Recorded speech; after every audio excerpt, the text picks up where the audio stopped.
Hello मेरे प्यारे बच्चों, कैसे हैं आप सभी। आशा करता हूँ सभी फिट होंगे। प्यारे स्टूडेंट, आज के वीडियो में हम लोग एक्सरसाइज 7 स्टार्ट करने वाले हैं, जिसमें ट्रायंगल चैप्टर के बारे में दिया हुआ है। और ये जो हमारा एक्सरसाइज 7 है ना, इसमें जितने भी क्वेश्चन है ये सभी थेल्स थ्योरम से रिलेटेड है।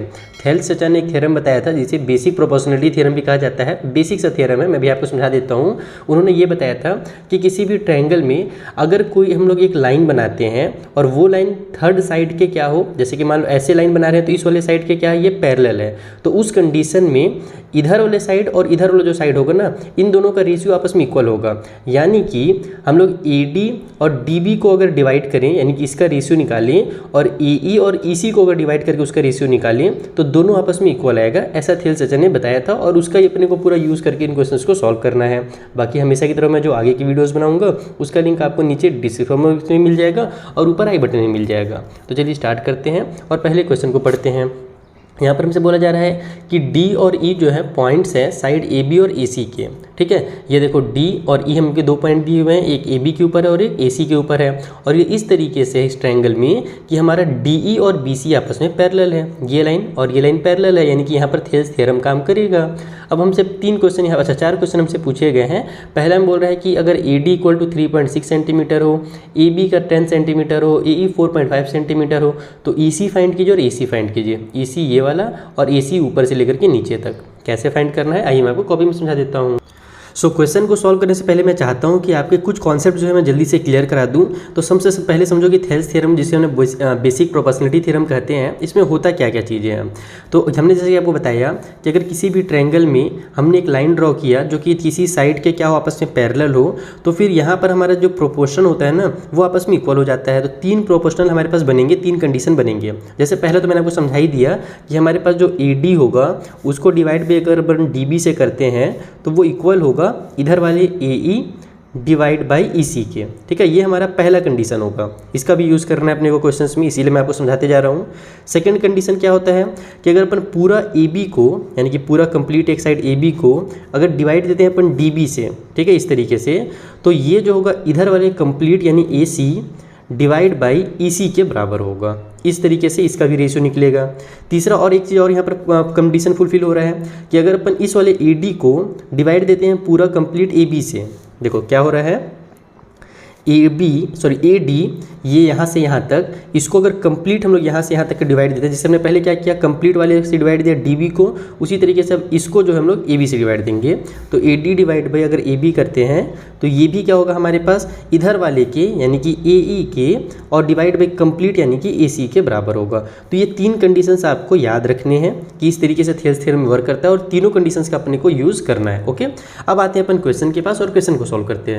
तो देखो मैंने चीज़ों को लिख लिया है कि हमको क्वेश्चन में दिया क्या गया है। AD दिया हुआ है, AB दिया हुआ है और AE दिया हुआ है। कौन कौन सा पार्ट है देख लेते हैं ना। AD यानी कि ये वाला पार्ट दिया हुआ है, AB यानी कि यहाँ से यहाँ तक पूरा कंप्लीट दिया हुआ है, AE यानी कि ये वाला पार्ट दिया हुआ है। हमको निकालना क्या है, हमको EC निकालना है और AC निकालना है। EC का मतलब ये वाला पार्ट निकालना है और AC मतलब पूरा ऊपर से नीचे तक। तो अगर EC निकल गया तो इसको और इसको ऐड करेंगे तो AC निकल ही जाएगा। अब EC निकालने के लिए मैं आपको यहाँ पर फॉर्मूला दिखाता हूँ कि हमारा सबसे इजी फॉर्मूला कौन सा काम करेगा। तो देखो AD divide by DB, AD और DB को डिवाइड दो और AE को और EC को डिवाइड दो। तो ये हमारा पहला थेल्स थ्योरम है ना, हम लोग इसी का यूज़ करेंगे तो हमारा EC निकल जाएगा। अब यहाँ पर हमारे पास क्या क्या है, तो AD हमारे पास है ही, DB नहीं दिया हुआ है। DB नहीं दिया हुआ तो हम लोग निकाल सकते हैं क्योंकि कंप्लीट हमको AB दिया हुआ है ना, AB में से अपन AD को माइनस करके DB निकाल सकते हैं। तो सबसे पहले अपन तो थ्योरम लिख लेंगे कि वी नो, हम जानते हैं अकॉर्डिंग टू थेल्स थ्योरम, आप लोग चाहो तो थेल्स थ्योरम भी लिख सकते हो, कि हमारे पास AD divide by DB equal to AE divide by EC होता है। ठीक है ना, ये हम लोग पहला वाला थ्योरम लिख रहे हैं। ओके, तो अब यहाँ से हमको DB की पहले वैल्यू जाननी होगी, तो मैं कहीं पे साइड में DB का वैल्यू फाइंड कर देता हूँ। तो मैं लिखता हूँ DB जो होगा वो इक्वल होगा कंप्लीट AB माइनस AD से। तो हमारे पास AB का वैल्यू दिया हुआ है कितना, 10 दिया हुआ है, माइनस में AD का वैल्यू दिया हुआ है 3.6। तो 10 में से 3 माइनस होता है तो 7 आता है, 0.6 माइनस हो रहा है तो 6.4 आ जाएगा। तो 6.4 सेंटीमीटर हमारा DB का वैल्यू आ गया। अब सभी वैल्यूज़ को पुट कर दो। तो AD हमको कितना दिया हुआ है, 3.6 दिया हुआ है ना, तो ये लिख लो 3.6। DB का वैल्यू हमने 6.4 निकाल लिया, इक्वल के उस साइड में AE का वैल्यू 4.5 है और हमारे पास नीचे में EC हो जाएगा। यही अपने को पहले निकालना है। अब क्या करो, क्रॉस मल्टीप्लिकेशन कर दो, जैसे कि इसको इधर ले आओ और इन दोनों को इधर ले जाओ, तो EC ऊपर आ जाएगा, इधर डिनोमिनेटर में है, लेफ्ट में लेकर के आओगे तो ऊपर न्यूमरेटर में आ जाएगा। इक्वल के उस साइड में हमारे पास 4.5 है, ये डिनोमिनेटर वाला इधर भी न्यूमरेटर में आ जाएगा और नीचे में हमारे पास 3.6 आ जाएगा। अभी डेसिमल है तो सबसे इजी काम क्या होता है पता है कि डेसिमल को बाहर निकालना। अब हमारे पास डेसिमल बाहर निकालने के लिए हम लोग क्या कर सकते हैं, यहाँ पर डेसिमल के बाद 2 डिजिट है तो हम लोग मल्टीप्लाई कर देंगे 100 से, और अब ऊपर में 100 से कर रहे हैं तो भले नीचे में एक ही डिजिट है लेकिन नीचे भी हमको 100 से ही मल्टीप्लाई करना पड़ेगा। तो ऊपर में ये हमारा 45 हो जाएगा और 64 हो जाएगा, और नीचे में एक जीरो की वजह से तो ये 36 बन जाएगा, लेकिन एक जीरो और बचा हुआ है तो इसको आप 360 भी लिख सकते हो, या उस जीरो के बदले में आप बगल में 10 लिख सकते हो, यानी कि 100 को हम लोग 10 मल्टीप्लाई 10 लिख सकते हैं ना। तो एक 10 से ये हमारा 36 बन गया और एक 10 बच गया। ये सब बेसिक चीज़ें हैं। अब आप लोग इसको सॉल्व कर लो। तो हमारे पास किससे ये कट हो रहा है, तो सबसे पहले मैं इसको कट कर सकता हूँ 6 से। क्या नहीं, 6 से तो हमारा कट हो नहीं रहा है, तो कौन से नंबर से हम लोग कट सकते हैं, 12 से कट किया जाए, नहीं 12 से भी नहीं हो रहा, 9 से कट हो जा रहा है, लेकिन 9 से कट कर सकते हैं अपन। 9 के टेबल में 9 4 जा 36 और 9 के टेबल में 9 5 जा हमारा 45 हो गया। अब ये हमारा 4 से कट हो रहा है क्या, बिल्कुल हो रहा है। देखो 4 1 जा 4, यहाँ पर हो जाएगा हमारे पास 4 1 जा 4, 2 आगे गया तो 4 6 जा हमारे पास हो जाएगा 24। अब हमारे ये हो जाएगा 16 5 जा कितना 80 हो जाता है, तो 80 डिवाइड बाई 10 आएगा तो 0 से 0 कट हो जाएगा, यानी 8 आ जाएगा हमारे इसी का वैल्यू। तो इसी इक्वल टू 8 सेंटीमीटर लिख दो, और उसके बाद हमको क्या निकालना था, तो AC निकालना था। तो जैसे कि मैं बताया कि AE में अगर अपन EC को प्लस करेंगे तो हमारे पास AC निकल जाएगा। तो AE हमारे पास कितना था 4.5 था, प्लस में कर दो आप लोग 8 सेंटीमीटर, तो इक्वल टू हो जाएगा हमारा 12.5 सेंटीमीटर EC का वैल्यू।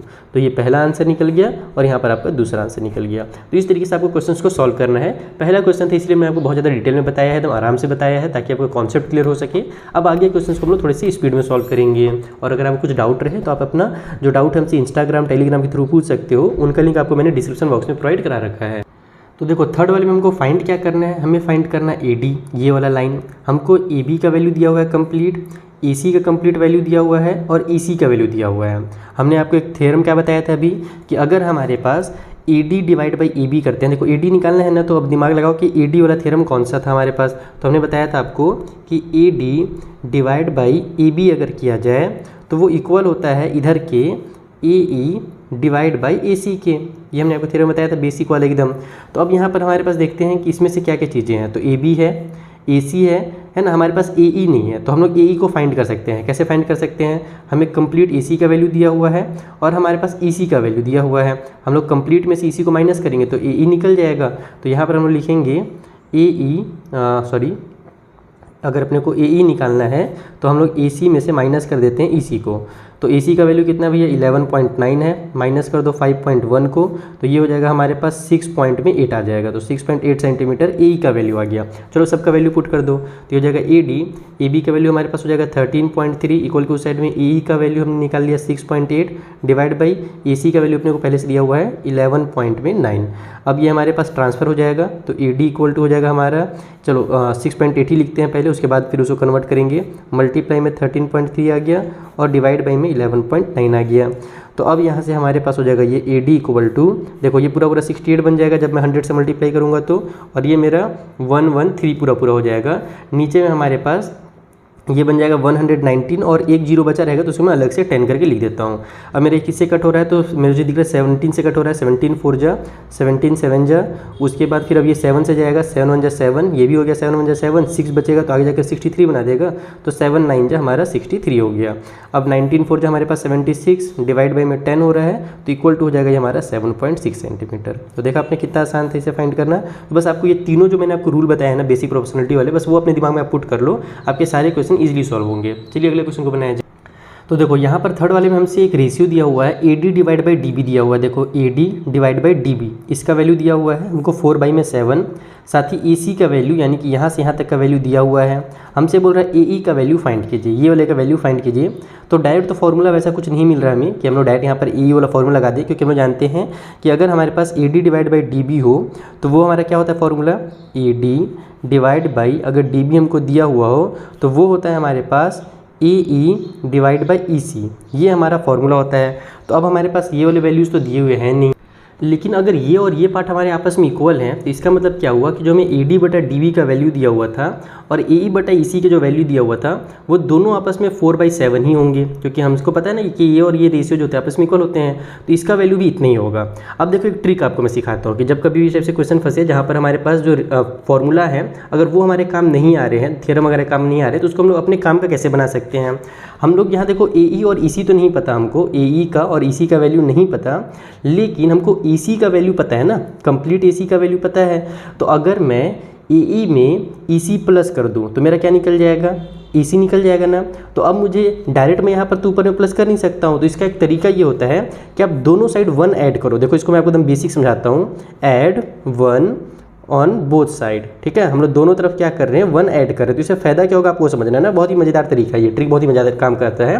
यहाँ पर हमारे पास AE था डिवाइड बाई EC था, हमने क्या किया इधर 1 ऐड कर दिया। उसी तरीके से 4/7 है तो इधर भी 1 ऐड करेंगे। अब हमारा रूल क्या कहता है, हमने जो आपको ट्रिक बताया है, कभी भी अगर बीच हवा में कोई नंबर लटका हुआ रहे तो डिनोमिनेटर से उसका मल्टीप्लाई कीजिए और ऊपर में ऐड कर दीजिए। तो EC का 1 से मल्टीप्लाई होगा तो ये इस तरीके से हो जाएगा AE, और प्लस में EC का 1 से मल्टीप्लाई होगा तो EC ही आएगा, तो प्लस में EC और डिवाइड बाई में EC, तो पहले से वो रहेगा ही। तो इधर भी वही काम करना पड़ेगा, 7 1 7 हो जाएगा और ऊपर में 4 प्लस हो जाएगा, नीचे में जो 7 होता रहेगा ही।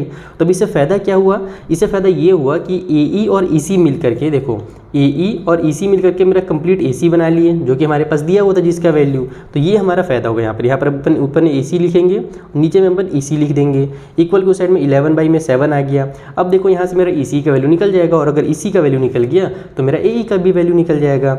अब यहाँ पर आप लोग क्या करो, AC के बदले में जो भी वैल्यू दिया हुआ है 6.6 वो पुट कर लो, डिवाइड बाई में हमारे पास EC हो गया, इक्वल के उस साइड में हमारा 11/7 हो जाएगा।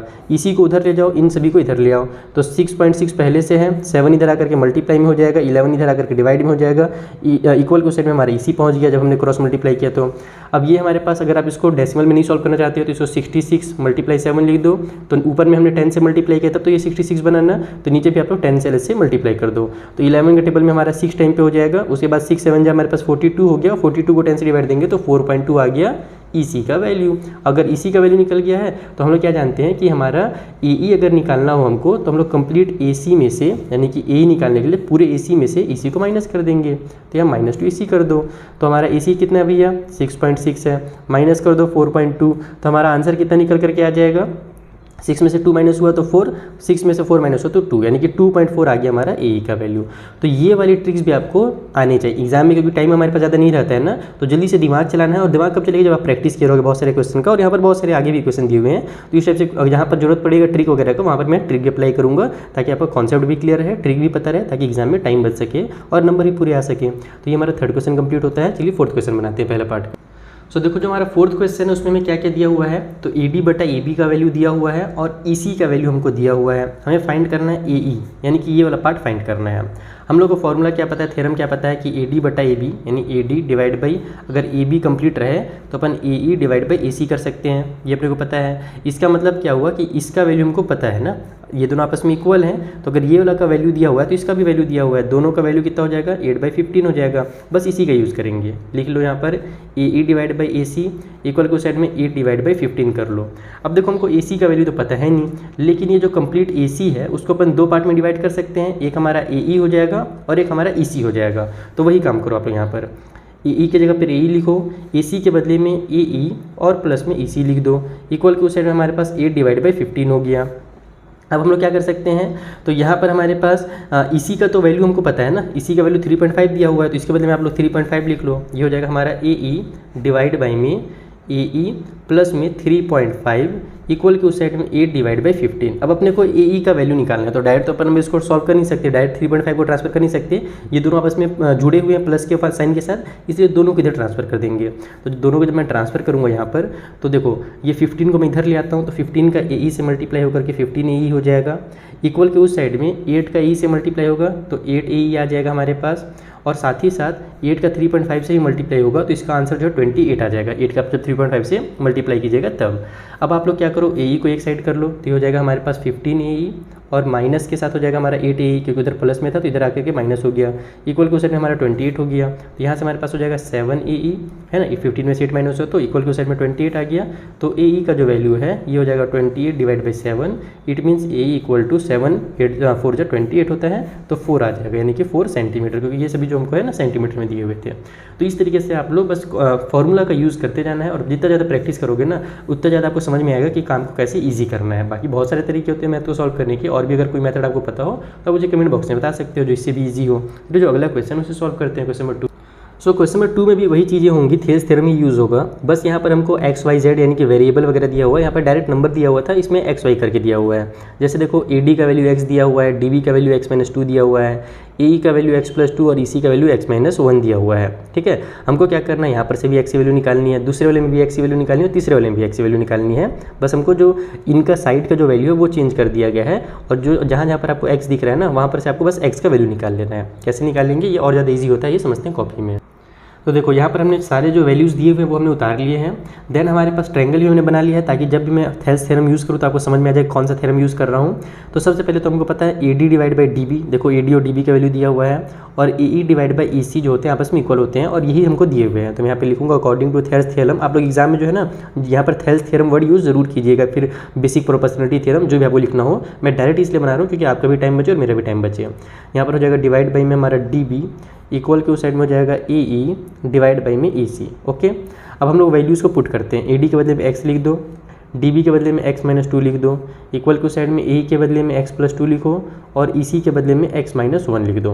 क्रॉस मल्टीप्लिकेशन कर देते हैं अपन, तो इधर x पहले से है, ये x-1 इधर आकर के मल्टीप्लाई होगा।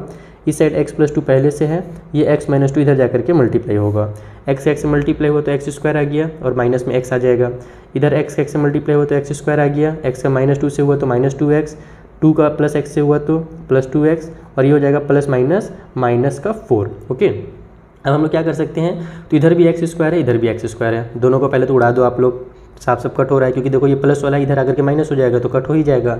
उसी तरीके से माइनस का 2x प्लस का 2x आपस में कैंसिल हो रहा है, बचा क्या -x इक्वल टू -4 बचा, माइनस से माइनस कैंसिल कर दो तो x का जो वैल्यू है 4 आ गया। और ये सभी चीज़ें हमको सेंटीमीटर में दी हुई थी, तो यहाँ पर आप लोग सेंटीमीटर जरूर लिखिएगा। ये हो गया हमारा पहला क्वेश्चन सॉल्व। जैसे कि मैं आपको बताया था कि बहुत ज़्यादा ईजी होते हैं इस टाइप से क्वेश्चन। चलिए अगला क्वेश्चन बनाया जाए। सो अगला क्वेश्चन भी देखो एकदम सिमिलर ही है। यहाँ पर भी हमको AD और DB दिया हुआ है, AD DB, और इधर से AE और EC दिया हुआ है। बस वैल्यूज़ को 4 और 8 भी दे दिया और x वाला भी दे दिया है। थेल्स थ्योरम लगाते हैं। AD डिवाइड बाई हमारे पास हो जाएगा DB इक्वल के उस साइड में AE डिवाइड बाई हो जाएगा हमारा EC। वैल्यूज़ को पुट करेंगे तो ये हो जाएगा 4 डिवाइड बाई में हमारे पास x-4 इक्वल के उस साइड में 8, और डिवाइड बाई में 3x माइनस में 19 है, और सब सेंटीमीटर में है। क्रॉस मल्टीप्लिकेशन करेंगे तो ये हो जाएगा 3x - 19 इधर, और इधर 8 पहले से है, इधर x-4 बन जाएगा।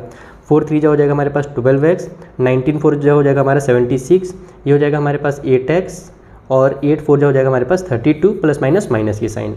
उसके बाद x को इधर ले आओ, नंबर को उधर ले जाओ, तो ये हो जाएगा 12x माइनस में 8x इक्वल के उस साइड में माइनस का 32 पहले से है, इधर जाकर के प्लस का 76 हो जाएगा, क्योंकि इधर माइनस का था।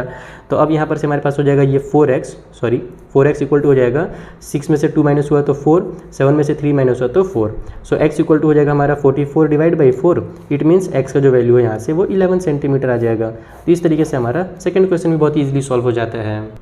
सो ये रहा लास्ट क्वेश्चन हमारा 3rd नंबर का, जिसमें हमें AD DB AE और EC जैसे पहले दिया हुआ था ना वैसे दिया हुआ वैल्यू। हम लोग फिर से वही थेल्स थ्योरम लगाएंगे, AD डिवाइड बाई DB वाला जो बेसिक है एकदम, और इधर हमारे पास AE डिवाइड बाई EC वाला।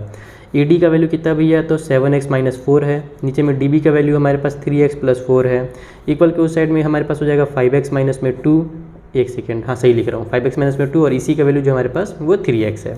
सबसे पहला काम ट्रांसफ़र करने का होता है, तो 7x - 4 से अपन मल्टीप्लाई करा देंगे 3x का। इधर हमारे पास 5x - 2 पहले से है, ये इधर जाकर के मल्टीप्लाई में हो जाएगा 3x प्लस का 4। 3 7 जो हो जाएगा हमारे पास 21x, 3 4 जो हो जाएगा, अच्छा यहाँ पर x और x मिल करके x से स्क्वायर भी बना लेंगे। 3 4 जो हमारे पास हो जाएगा 12x, इक्वल के उस साइड में 5 3 जो 15 हो जाएगा, और x मिल के x के स्क्वायर, 5 4 जो 20x आ गया। ये हो जाएगा माइनस का 6x, उसके बाद माइनस प्लस माइनस का 8 हो गया। अब अपन क्या कर सकते हैं चीज़ों को, अच्छा यहाँ पर तो मेरा x² कट हो नहीं रहा है, इसका मतलब मेरा ये इक्वेशन बनने वाला है और सॉल्व करना पड़ेगा लंबा चौड़ा। तो एक काम करते हैं, सबको इकट्ठा कर लेते हैं। देखो इस तरीके से ये हो जाएगा 21x² माइनस में 15x² माइनस में 12x, फिर ये माइनस का 20x हो जाएगा इधर आकर के। एक सेकेंड ना, यहाँ पर 20 और 16 जो यहाँ 6 जो आपस में सॉल्व भी हो रहे थे, और इन दोनों को जब मैं सॉल्व करूँगा तो ये कितना आ जाएगा मेरा 14x आ जाएगा। तो मैं इधर डायरेक्ट 14x लेकर के आता हूँ, पूरा लिखने की जरूरत नहीं है, बार बार टाइम वेस्ट होगा। तो इन दोनों को सॉल्व करके मैंने 14x इधर ले आया, और ये माइनस वाला जो इधर प्लस में था इधर आकर माइनस हो गया है, और ये माइनस का 8 इधर आकर के प्लस का 8 हो जाएगा। इक्वल के उस साइड में हम लोग 0 लिख लेते हैं। अब सॉल्व करो तो 21 में से 15 माइनस होगा तो 6x² आ गया, ये माइनस माइनस प्लस हो जाएगा तो माइनस का 26x हो गया, प्लस में 8 है, इक्वल के उस साइड में 0 है। बीच वाले को स्प्लिट करना पड़ता है, ये जानते ही होगे, क्लास 10 में पहुंच गया हो तो। अब यहाँ पर हमारे पास 6 और यहाँ पर 8 है, तो 6 8 हो जाएगा 48। तो बीच वाले कुछ इस तरीके से स्प्लिट करो कि हमारा जब मल्टीप्लाई करें तो 48 आ जाए और प्लस माइनस करने पर 26 ही रहे। तो बहुत ही आसान है। जैसे देखो इसको 2 से अगर मैं डिवाइड करता हूँ, 2 का टेबल में 2 2 जा 4 और 2 4 जा 8, तो मेरा 24 और 2 आ गया। अब हम लोग क्या जानते हैं कि 24 और 2 हम लोग मल्टीप्लाई करेंगे तो 48 आ जाएगा, 24 और 2 को ऐड करेंगे तो 26 आ जाएगा। तो बस इसको 24 और 2 में डिवाइड कर दो, यानी स्प्लिट कर दो। ये हो जाएगा 6x² माइनस का 24x और माइनस का 2x, इस तरीके से, ताकि माइनस और माइनस प्लस हो जाए। और फिर प्लस में हमारे पास जो 8 है उसको उतार दो, इक्वल को साइड में 0।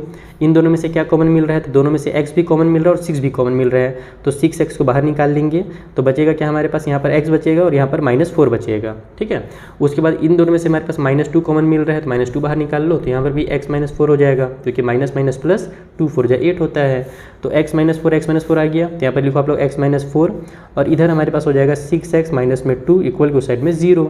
तो अगर अपन x -4 इक्वल टू 0 लेते हैं तो x का वैल्यू हमारा प्लस वाला 4 हो जाएगा, या फिर अगर अपन 6x माइनस में 2 इक्वल टू 0 लेते हैं तो यहाँ से x का वैल्यू प्लस वाला 2 डिवाइड बाई में 6 हो जाएगा। ठीक है, ट्रांसफर करेंगे तो माइनस का 2 इधर जाकर प्लस है 2, और ये मल्टीप्लाई में जो 6 था डिवाइड बाई 6 हो गया, और ये कट भी हो रहा है, 2 1 जा 2 और 2 3 जा 6। तो या तो ये आंसर है या तो ये आंसर है। तो कौन सा आंसर सही है, तो हमारा जो x इक्वल टू 4 है वो सही है। और क्यों सही है, क्योंकि अगर आप लोग x इक्वल टू 1/3 लेते हो, है ना, ओहो कॉल आ रहा है, एक सेकेंड, अगर अपन x इक्वल टू 1/3 लेते हैं ना, तो आप लोग यहाँ पर जब ए में पुट करोगे x का वैल्यू जो है ए में जब पुट करोगे तो ये हमारा निगेटिव हो जाएगा, इसीलिए हमारा x का जो वैल्यू 4 है वही हमारा सही आंसर है। ठीक है, 1/3 जो हमारा वो कंप्लीट नहीं कर पा रहा है, फुलफिल नहीं कर पा रहा, क्योंकि हम लोग जानते हैं ये जो रेशियोज होंगे वो हमारे निगेटिव तो होंगे नहीं, क्योंकि ये साइड दिया हुआ है, ए क्या है हमारा साइड है, और साइड कभी भी निगेटिव नहीं हो सकता है। तो इस तरीके से हमारा जो क्वेश्चन नंबर 3 है वो कंप्लीट होता है। चलिए जो अगला क्वेश्चन उसे बनाया जाए। तो देखो थर्ड वाले क्वेश्चन में क्या बोल रहा है कि डी और ई जो है मिड पॉइंट है। इस बार देखो हमको एक्स वगैरह वैल्यू नहीं फाइंड करना है ना, ए बी और ए सी का एक ट्रायंगल ए बी सी में हमसे ये पूछा जा रहा है कि आपको ये पता करना है कि ये जो 4 हमको क्वेश्चन दिए हुए हैं, क्या इन चारों के अकॉर्डिंग हमारा जो डी ई और बी सी है वो आपस में पैरेलल है कि नहीं है, ये अपने को पता करना है। तो ये कैसे पता करेंगे, हम लोग थेल्स थ्योरम का यूज़ करेंगे। अगर वहाँ पर जो मैंने आपको रूल्स बताए हैं, थ्योरम जो बताए हैं, अगर वो वाला यहाँ पर फुलफिल हो रहा होगा तब तो फिर हमारे पास ये डी ई और बी सी पैरेलल हो जाएंगे। अगर फुलफिल नहीं हो रहा होगा तो फिर हमारा पैरेलल नहीं होगा। जैसे आइए मैं क्वेश्चन सॉल्व करता हूँ तब आपको समझ में आएगा। तो देखो यहाँ पर हमें ये वैल्यूज़ दिए हुए हैं, हमको ए डी और डी बी का वैल्यू दिया हुआ है, यानी इसका और इसका, साथ ही साथ ए ई और ई सी का भी वैल्यू दिया हुआ है। तो सबसे पहले तो अपन वही काम करेंगे, A D divide by D B निकाल करके देखते हैं कितना आता है। ए डी का वैल्यू 5.7 है, डी बी का वैल्यू 9.5 है। डेसिमल से डेसिमल को हटा दो तो 57/95 हो जाएगा, और इसको जब आप डिवाइड दोगे ना तो 0.6 आएगा। कटपीट करने के चक्कर में मत फंसना, बहुत टाइम लग जाएगा। डायरेक्ट आप लोग इसको इस तरीके से डिवाइड कर देना, 95 से 57 को, तो डेसिमल लगा करके 0 बढ़ाना, तो 0.6 आपका डायरेक्ट आंसर आ जाएगा। तो 0.6 जो है वो आंसर आ रहा है A D divide by D B का। उसी तरीके से अब अपन निकालेंगे ए ई डिवाइड बाई ई सी का भी वैल्यू। तो यहाँ पर हमारे पास ए ई कितना दिया हुआ है भैया, तो वो दिया हुआ है 4.8, डिवाइड बाई में 8 हो जाएगा, तो ये बन जाएगा हमारा 48 डिवाइड बाई में 80। ठीक है, इसको भी कट करोगे तो आपका 0.6 आ जाएगा, क्योंकि 8 हमारे 8 का टेबल में 6 टाइम पे 48 आता है, और फिर हमारे पास नीचे में एक 0 भी तो है, तो उस 0 की वजह से डेसिमल लग जाएगा, तो 0.6 दोनों जगह पर आ रहा है। इसका मतलब कि हमारे पास जो A D divide by D B है वो इक्वल है हमारे ए ई डिवाइड बाई ई सी के। और अगर इस तरीके से है तो अकॉर्डिंग टू हमारा Thales theorem, according to Thales theorem हमारा जो डी ई होगा वो क्या हो जाएगा, पैरेलल हो जाएगा बी सी के, क्योंकि ये अगर इस कंडीशन को फुलफिल कर रहा है इसका मतलब ये दोनों लाइन आपस में क्या होंगे, पैरेलल हो जाएंगे। इसको आप कन्वर्स ऑफ थेल्स थ्योरम भी लिख सकते हो। तो ये हमारा पहला पार्ट जो है कंप्लीट होता है। चलिए सेकंड बनाया जाए। तो देखो जो सेकंड क्वेश्चन है उसमें हमको क्या दिया हुआ है, यहाँ पर ए बी का वैल्यू दिया हुआ है यहाँ से यहाँ तक, फिर हमको बी डी का वैल्यू दिया हुआ है। बी डी या डी बी एक ही चीज़ होता है, उसमें घबराने की जरूरत नहीं है। उसके अलावा ए सी का दिया हुआ है और ए ई का दिया हुआ है। तो हमको क्या पता है कि हमारा जो फॉर्मूला है थेल्स थ्योरम में, उसमें हमारा क्या होता है भैया, ए बी डिवाइड बाई हमारा ये वाला डी होता है, ठीक है। और उसी तरीके से इधर हमारे पास ए सी डिवाइड बाई ये वाला पार्ट होता है, ई सी होता है। तो ई सी का वैल्यू हमको नहीं दिया हुआ है, तो अपन ई सी का वैल्यू निकालेंगे फर्स्ट, ठीक है। तो हम लोग क्या कर सकते हैं, पूरा ए सी में से ए ई माइनस करेंगे तो ए सी निकल जाएगा। तो देखो यहाँ पर sorry, E C equal to A C minus में ई सी, ओके। तो ये हो मैं क्या लिख रहा हूँ यार बबुआ, ए सी माइनस ए ई ना, हमको ई सी निकालना है। ये बार बार ई फी आता है ना, तो इसमें मेरा थोड़ा सा कन्फ्यूजन हो जाता है दिमाग, कोई बात नहीं, होते रहता है। तो ए सी कितना है हमारे पास 11.2 है, उसमें से ए को माइनस कर दो 4.2 को, तो 11 में से 4 माइनस होगा तो आ जाएगा 7, यानी कि जो हमारा ई सी है वो कितना है 7 है। अब हम लोग इस फॉर्मूला में अप्लाई करके देख लेते हैं। तो ए बी बटा डी बी इक्वल टू हो जाएगा, ए बी का वैल्यू कितना है 11.7 है, डिवाइड बाई में हो जाएगा हमारे पास यहाँ पर 6.5, ठीक है। तो ए बी बटा डी बी हमारे पास 11.7 डिवाइड बाई 6.5। अब इसको अपन किससे कट कर सकते हैं, तो सबसे पहले तो इसको मैं डेसिमल हटा करके 117 डिवाइड बाई 65 बना देता हूँ। तो 13 के टेबल से जा रहा है, 13 5 जा हो जाएगा, और ये हो जाएगा हमारा 13 9 जा 117। तो ए बी बटा डी बी जो हमारे पास 9/5 आ गया। अब अपन देखते हैं ए सी बटा ई सी निकाल करके। तो ए सी डिवाइड बाई ई सी जो होगा वो कितना हो जाएगा, ए सी का वैल्यू कितना है भैया 11.2 है, तो 11.2 डिवाइड बाई ई सी का वैल्यू हमने कितना निकाल लिया 7 निकाल लिया है, ठीक है। तो ये हमारे पास बन जाएगा 112 डिवाइड बाई में 7 मल्टीप्लाई 10, ऊपर भी 10 से मल्टीप्लाई कर दिया, नीचे भी कर दिया। ऊपर वाला 7 से कट हो रहा है क्या, तो 7 1 जा 7 होगा, 4 बच जाएगा, तो बिल्कुल 7 से कट हो रहा है। देखो 7 1 जा 7, ऊपर में 7 1 जा 7 हो गया, बचेगा 11 में से 4, तो आगे जाकर 42 बना देगा। तो 7 6 जा हमारा 42 हो जाएगा, डिवाइड बाई में 10 आ रहा है। तो ये अलग है यार, देखो यहाँ पर हमारे पास 2 से अगर कट भी करता हूँ मैं, तो 2 8 जा 16, और यहाँ पर 2 5 जा 10, तो 9/5 आ रहा है और 8/5 आ रहा है। तो हमारे पास A B divide by D B जो है वो इक्वल नहीं है ए C divide by E C के, इसलिए हमारा जो डी ई होगा वो पैरेलल नहीं होगा, यानी कि D B is not parallel to हमारा किसके भैया बी सी के। या फिर इसको आप ऐसे साइन में कट मत करना, इसको आप लोग डायरेक्ट पूरा लिख देना कि जो हमारे पास डी ई है वो क्या है, पैरेलल नहीं है, डी इज़ नॉट पैरेलल, ठीक है। किसके पैरेलल नहीं है, टू बी सी, इस तरीके से लिख लीजिएगा तो ज़्यादा अच्छा रहेगा।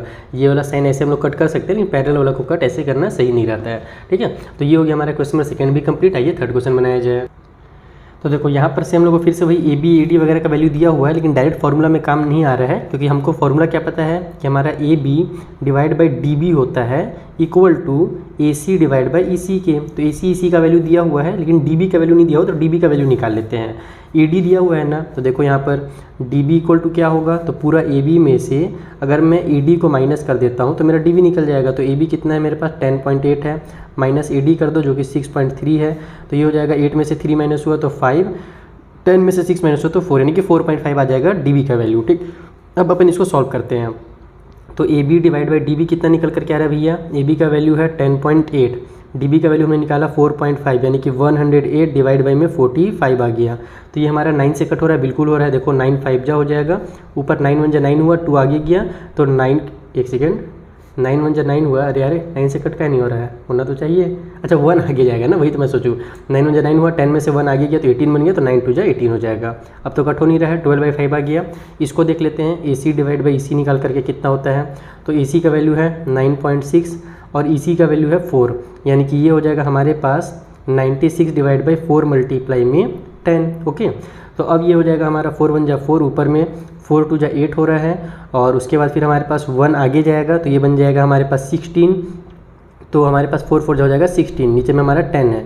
तो फिर अब ये 2 से भी कट हो रहा है, 2 का टेबल में 12 टाइम पे आएगा, 2 का टेबल में 5 टाइम पे आएगा, देखो दोनों साइड सेम आ गया ना। तो यहाँ पर लिख दो आप लोग कि हमारा ए बी डिवाइड बाई जो डी बी है वो इक्वल आ रहा है ए C divide by E C के, इसलिए हमारा जो डी ई लाइन है वो पैरेलल हो जाएगा बी सी के। बस इतना ही आपको करना है। तो देखो फोर्थ वाला और ज़्यादा इजी कर दिया है, यहाँ पर मेरे को ए डी का वैल्यू दिया हुआ है और पूरा ए बी का भी वैल्यू दिया हुआ है, साथ ही साथ ए ई का भी और पूरा ए सी का वैल्यू दिया हुआ है। तो अपन डायरेक्ट यही वाला फॉर्मूला लगा सकते हैं, A D divide by A B वाला इक्वल टू हमारा ए ई डिवाइड बाई ए सी जो होता है, यानी कि यहाँ से यहाँ तक और कंप्लीट, यहाँ से यहाँ तक और कंप्लीट वाला। तो अब अपन देखते हैं ए डी का value divide by A B का वैल्यू कितना निकलता है। 7.2 है, नीचे में ए बी हमारे पास 12 है, तो ये हो जाएगा 72 डिवाइड बाई 12 मल्टीप्लाई 10, तो इसको कर लो 12 1 जा 12, 12 के टेबल में हमारा 6 टाइम पे हो जाएगा 72, और नीचे में हमारे पास 10 आ जा रहा है, तो इसको अपन 0.6 लिख सकते हैं। फिलहाल इतने ही रहने देते, देखते हैं क्या आता है आगे में, ठीक है। उसके बाद फिर अगला वाला को सॉल्व करेंगे। तो हमारे पास अब AE डिवाइड बाई AC है, तो ये कितना होगा, AE हमारे पास 6.4 है, नीचे में 10 है, तो ये हो जाएगा हमारे पास 64 डिवाइड बाई 10 मल्टीप्लाई 10।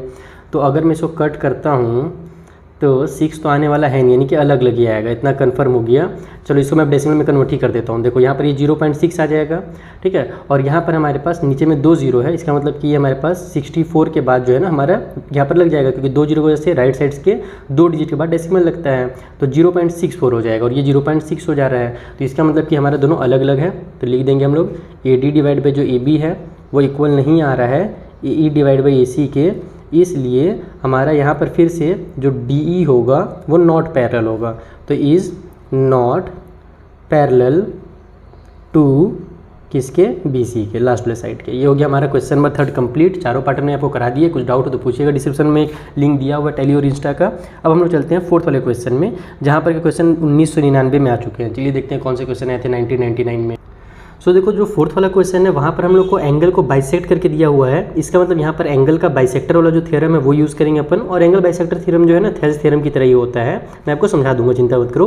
पहला क्वेश्चन हमसे बोला जा रहा है कि यहाँ, अच्छा पहले बार क्वेश्चन रीड कर लेते हैं कि हमारा जो ABC ट्रायंगल है उसमें जो AD है, ये वाली जो लाइन आ रही है ना, ये बाइसेक्ट कर रहा है एंगल A को। देखो इस वाले लाइन को बाइसेक्ट कर रहा है, इस एंगल को बाइसेक्ट कर रहा है। तो अब अपने को क्या क्या दिया हुआ है, AB दिया हुआ है, AB यानी कि यहाँ से यहाँ तक। उसके बाद AC दिया हुआ है, यानी कि ये वाला साइड दिया हुआ है।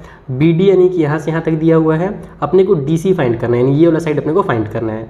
तो एंगल बाइसेक्टर थ्योरम क्या कहता है, आइए मैं आपको कॉपी में समझा। तो देखो यहाँ पर हम लोग क्या जानते हैं, कभी भी अगर हमारे पास इस तरीके से कोई एंगल जो है बाइसेक्ट होता हो और तीसरे वाले साइड में जाकर के अगर हमारे पास ऐसे सीधा पड़ रहा हो, तो उस कंडीशन में हमारा जो रेशियो बनता है BD का और DC का, यानी कि BD divide by upon DC करते हैं तो वो इक्वल होता है AB डिवाइड बाई AC के, यानी कि दो जो साइड हमारे कंप्लीट वाले रहते हैं उनके रेशियो के बराबर होता है ये थर्ड वाला साइड जिसपे ये बाइसेक्टर पड़ा है, ठीक है। तो ये बस सिंपल सा बस एक ही थ्योरम आपको यहाँ पर याद रखना है, बाकी और कुछ नहीं करना। अब जो वैल्यूज़ है वो पुट करो तो आपका आंसर आ जाएगा। तो BD का वैल्यू कितना दिया हुआ था भैया अपने क्वेश्चन में कहा कि क्वेश्चन नंबर 1 BD का वैल्यू 5.6 दिया हुआ था, यहाँ पर 5.6 लिखता हूँ। DC का वैल्यू तो अपने को निकालना है। AB का वैल्यू कितना दिया हुआ है, तो 6.4 लिखा हुआ है, सेंटीमीटर में जो है ना, सब सेंटीमीटर में है, और AC जो है वो 8 सेंटीमीटर है। DC का वैल्यू निकालना है, DC को इधर ले जाओ, बाकी सबको इधर ले आओ। तो यहाँ पर हमारे पास 5.6 है, 8 इधर आएगा तो मल्टीप्लाई में 8 हो जाएगा, और ये जो 6.4 है यहाँ नीचे आकर के नीचे में 6.4 हो जाएगा। इक्वल के उस साइड में हमारा DC चला जाएगा इस तरीके से। अब इसको आप लोग कंप्लीट लिख लो, यानी कि डेसिमल को भूल जाओ, क्योंकि हमारे पास दोनों में डेसिमल है। तो 56 मल्टीप्लाई 8 लिख सकते हैं, और नीचे में अपन 64 कर सकते हैं। ऊपर नीचे हमने 10 से मल्टीप्लाई कर दिया, तो यहाँ पर हमारे पास हो जाएगा 8 1 जा 8 और 8 8 जा हमारा 64, फिर 8 1 जा 8 और 8 7 जा 56, यानी कि जो DC है वो हमारा कितना है 7 सेंटीमीटर है। खेल खत्म हो गया क्वेश्चन का। कितना आसान क्वेश्चन था ये वाला, पहला वाला। तो ये फर्स्ट पार्ट हमने कंप्लीट किया, इसी तरीके से बाकी पार्ट भी बनेंगे, आइए बनाया जाए। तो देखो यहाँ पर हमको क्या क्या दिया हुआ है, AB का वैल्यू और AC का वैल्यू, यानी ये दोनों साइड दिए हुए हैं। साथ ही साथ नीचे जो कंप्लीट BC है इसका अपने को लेंथ दिया हुआ है। हमें बोल रहा है BD का और DC का आप खुद से फाइंड कीजिए, तो बिल्कुल फाइंड कर लेंगे, आराम से फाइंड हो जाएगा। सबसे पहले क्या करो, यहाँ से जो B से D तक की दूरी इसको x मान लो। लेट करके लिख देता हूँ मैं, लेट जो BD है ना, वो कितना है, वो x सेंटीमीटर का है। तो अब हमारा कंप्लीट जो है वो 6 सेंटीमीटर का हमको दिया हुआ है, इतना हमको पता चल गया x है। तो अगर मुझे DC का वैल्यू निकालना रहे तो मैं क्या करूँगा, इस पूरे में से इस x को माइनस कर दूंगा, तो निकल जाएगा मेरा DC का वैल्यू। और पूरा कितना है भैया, तो पूरा 6 है, यानी कि 6 में से अगर x को माइनस किया जाए तो DC का वैल्यू निकल जाएगा। तो अगर BD को हमने x माना है तो इसका मतलब जो DC होगा वो 6 माइनस x हो जाएगा। अब आप लोग फॉर्मूला लगा दो एंगल बाइसेक्टर वाला, तो यहाँ पर लिखेंगे फिर से हम लोग एंगल बाइसेक्टर थ्योरम के अकॉर्डिंग, एंगल बाइसेक्टर थ्योरम जो है उसके अकॉर्डिंग फिर से हमारे पास वही चीज़ हो जाएगा, BD divide by DC is equal to AB divide by AC। Okay, अब यहाँ पर वैल्यूज को पुट करो, तो BD के बदले में हमने कितना लिखा है, x लिखा है। DC के बदले में हमारा 6 माइनस x हो जाएगा। AB का वैल्यू 10 दिया हुआ है, AC का वैल्यू कितना भी है, तो 14 दिया हुआ है। बस क्रॉस मल्टीप्लिकेशन कर देंगे, तो यहाँ पर हमारा 14 का x से मल्टीप्लाई होगा तो 14x हो जाएगा। इक्वल के उस साइड में 10 का x से मल्टीप्लाई होगा तो 10x, और 10 का 6 से मल्टीप्लाई होगा यार, एक सेकेंड, पहले 10 का 6 से करेंगे तो 60 हो जाएगा, और फिर 10 का x से करेंगे तो चूंकि माइनस है तो माइनस का 10x होगा। ओके, अब इधर बगल में सॉल्व कर लेते हैं, इसको कंप्लीट हो जाएगा। तो इस माइनस के 10x को इधर ले आता हूँ मैं, तो हमारा प्लस का 10x हो जाएगा। तो ये हो जाएगा हमारे पास 14x प्लस का 10x इक्वल के उस साइड में 60 बच जाएगा। तो ये आ गया हमारा 24x इक्वल के उस साइड में 60 है, तो x इक्वल टू हो जाएगा 60 डिवाइड बाई 24। इसको आप कटपीट कीजिएगा तो लास्ट में आपका आंसर जो है वो 2.5 सेंटीमीटर आ जाएगा। तो x का वैल्यू 2.5 आ गया, यानी कि जो BD है वो हमारा 2.5 सेंटीमीटर का है। पहला वाला निकल गया। उसी तरीके से दूसरा वाला निकाल दीजिए, कौन सा था दूसरा, DC था। तो DC इक्वल टू हो जाएगा हमारे पास 6 माइनस x था ना, यानी कि 6 माइनस 2.5 करोगे तो ये आपका आ जाएगा, 6 में से 2 माइनस हो तो 4, तो ये बचेगा 3.5 सेंटीमीटर। किसका वैल्यू, DC का वैल्यू। तो मेन आपको यही फॉर्मूला बस पता होना चाहिए, यही बाइसेक्टर थ्योरम पता होना चाहिए। उसके बाद जो सारे क्वेश्चन हैं आपसे बहुत ही ईजिली सॉल्व होंगे। चलिए 2 क्वेश्चन और उन्हें भी कंप्लीट कर ही लेते हैं इसी वीडियो में। तो देखो यहाँ पर हमारे पास क्या क्या दिया हुआ है, AB दिया हुआ है, उसके बाद BD दिया हुआ है, और पूरा कंप्लीट जो हमारे पास BC है ये पूरा दिया हुआ है। हमको बोल रहा है कि AC फाइंड कीजिए, तो हम लोग तो फॉर्मूला ये वाला जानते हैं भैया कि BD divide by BC equal to हमारे पास, सॉरी BC बोल रहा हूँ, DC, BD divide by DC equal to हमारा AB डिवाइड बाई AC होता है। ये हमारा फॉर्मूला है। AB का वैल्यू पता है अपने को, BD का वैल्यू पता है, हमको AC का निकालना है तो कम से कम DC का पता होना चाहिए ना। DC का वैल्यू तो है नहीं पता, तो पहले अपन DC फाइंड करेंगे। DC निकालने के लिए हम लोग क्या करेंगे, पूरा जो हमारा कंप्लीट BC है उसमें से BD को माइनस कर देंगे। तो BC हमको 6 दिया हुआ है, उसमें से माइनस कर दो 3.2, तो ये आ जाएगा आपका 2.8 सेंटीमीटर। 6 में से 3 माइनस हो तो 3, और 0.2 और माइनस करोगे तो 2.8 हो जाएगा। तो ये DC का वैल्यू निकल गया। बस अब सभी का वैल्यू पुट कर दो। तो BD का वैल्यू कितना है भैया हमारे पास, 3.2 है, डिवाइड बाई में DC का वैल्यू हमने 2.8 निकाल लिया। AB का वैल्यू अपने को दिया हुआ है 5.6, नीचे में हम लोग लिख देंगे AC को इधर ले आओ तो न्यूमरेटर में आ जाएगा, और इन दोनों को उधर ले जाओ तो इधर हमारा AC आ गया, इक्वल को साइड में हमारा 5.6 हो गया। ये 2.8 ऊपर जा करके मल्टीप्लाई हो जाएगा, और ये जो 3.2 इधर आकर के डिवाइड में हो जाएगा।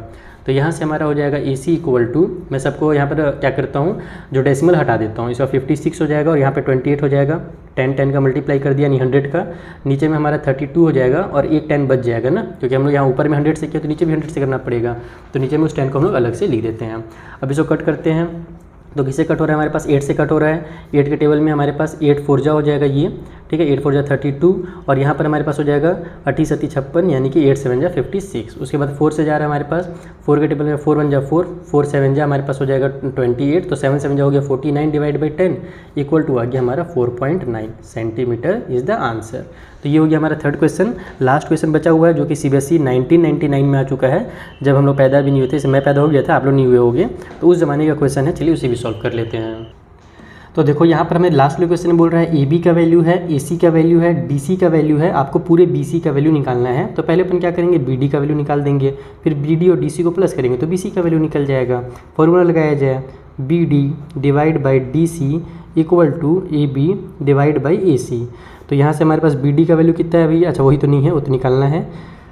DC का वैल्यू 3 है, इक्वल को साइड में हमारा 5.6 डिवाइड बाई में 4 हो जाएगा। 3 को उधर ट्रांसफ़र कर दो तो BD इक्वल टू हो जाएगा हमारे पास 5.6 मल्टीप्लाई में 3 और डिवाइड बाई में 4, या फिर इसको काम करो 56 बना दो डायरेक्ट, 5.6 को भुला जाओ, ये हमारा पूरा 56 है। यहाँ पर नीचे में डायरेक्ट 10 से मल्टीप्लाई कर देते हैं, ऊपर 10 से किए तो 56 हो गया, नीचे भी कर देते हैं। तो ये हो जाएगा 4 1 जा 4, ऊपर में हमारे पास यहाँ पर हो जाएगा 4 1 जा 4, 1 आगे गया तो 4 4 जा 16, ये हो जाएगा 14 का 3 से मल्टीप्लाई करके 42 डिवाइड बाई 10, यानी कि जो BD है वो हमारा निकल जाएगा 4.2 सेंटीमीटर।